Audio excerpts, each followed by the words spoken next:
Welcome, my dear friends, to the studio. Another day of full-on music making. No business stuff, absolutely none. Cause, like, I'm so happy about it. I finally this is a life dream goal kind of thing. Let me show you. Lewis is here. Leroy, where's Leroy? I don't know. I don't know. But we got someone new in the team, Rebecca. Say hi. Hi. All of them are helping me. So less business stuff for me, more music making for me, which is just amazing. So that's really a big help. We got now 3 people in the team plus me 4. And this gives me more time to actually make music, make videos. Those are the only 2 things I want to take care of because they're fun, at least to me. I just love it, being creative and making stuff. And all of the more annoying kind of email stuff is forwarded to them. They take care of it. Lewis is kind of the head of everyone. The 2 other assist him. And whenever I need something or someone is writing me, and if it's not directly to me for the company, they deal with it. Organizing remix contests, doing the websites. We have the DJ courses here. We have music production courses, people renting the studio. All of this is not mine anymore. I'm not dealing with that kind of stuff anymore, which is so good. It feels so good. Finally. I mean, there's still business stuff I have to take care of because there are some important things or where I personally need to address something.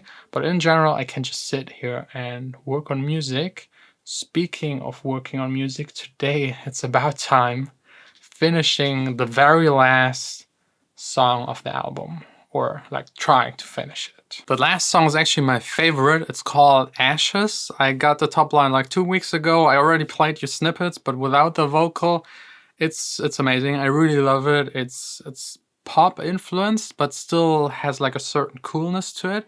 So it's not the cheesy kind of big room EDM progressive or pop kind of vocal, and I think I can make something really cool out of it. Only problem is it's at 105, and I'm still not sure if I should take it into a trap kind of beat direction and give it that modern pop sound, or go more to a 4 to the floor progressive deep kind of direction that I actually wanted to start doing more and more in the coming days. So yeah, let's see. Let's just get started and see what happens.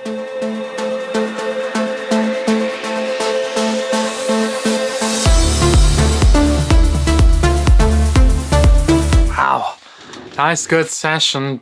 Only problem is I got now 2 versions. And I can't really decide, they're very different, but I think the later one is the one that I should continue working on. There's still a whole lot I need to do on the song, but the vocals, the core of it is really, really good. Let me play you both versions so you decide which one I should finish, but I think the second one. Realize that we can change it. It's plain to see that we're lost in the ashes. It's plain to see that we're lost in the ashes.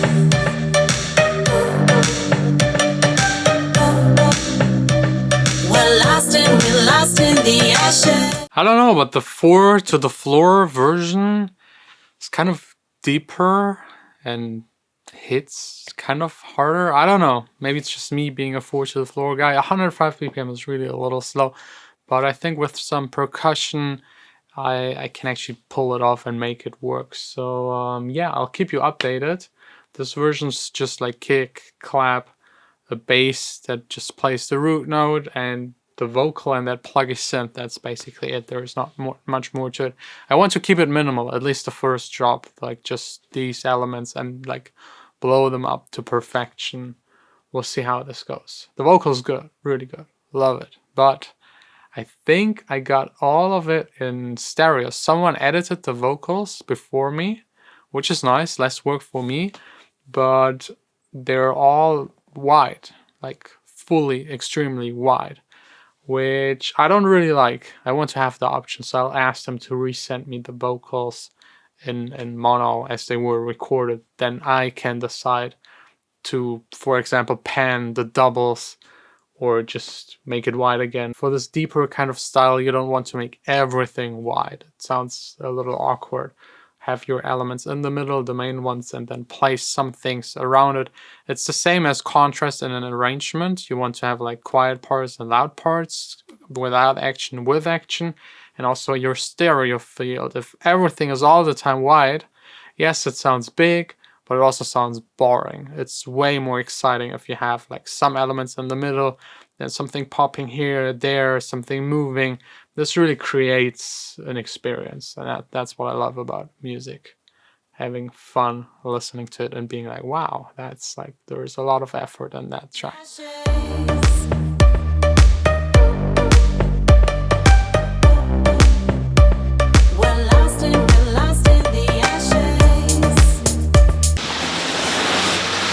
There's really nothing better than listening to your own song immediately after making it in the car and nothing is rattling, like nothing sounds disturbing. It means it's mixed quite well. Visiting really quick my parents, and some of you might remember this used to be the room next to my studio, and this right here,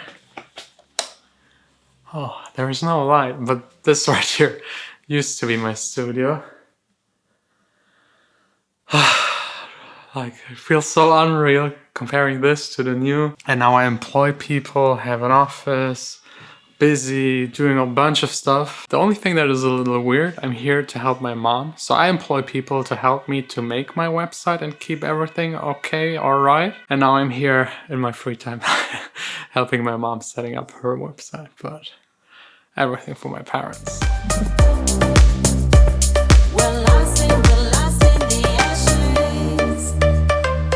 Back at home, of course, with my favorite friends, MacBook, headphones, making music again, just some arrangement stuff, no more mixing on headphones for me. But there are two more things, or three actually, that I wanted to address. First up, Miami. I'm going 100% to the WMC Ultra Miami week. I actually wanted to book the flight right now, but since now in Germany, due to the coronavirus thing, a lot of fairs are cancelled. Some sport events are cancelled. I will actually book my flight last minute, just like 4 or 5 days ahead of time. And this way, hopefully be there and still have the parties. I don't know, it's weird. It's like a weird situation with this virus.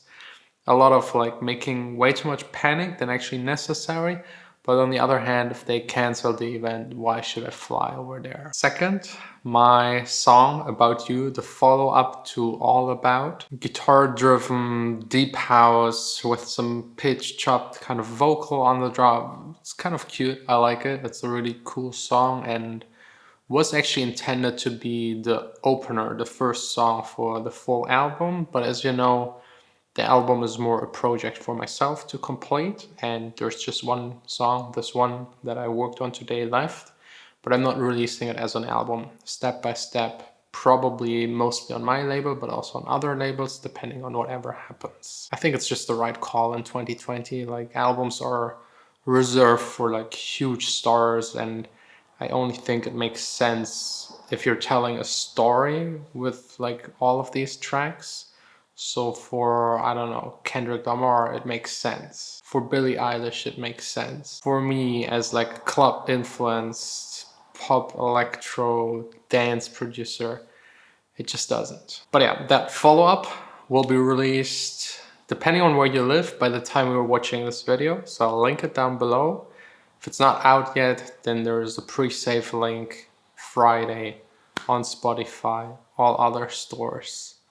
Can't wait. And third has actually to do with tomorrow. Tomorrow I'm visiting Dennis Koju, top 100 DJ, superstar, progressive house producer with the most amazing studio on this planet.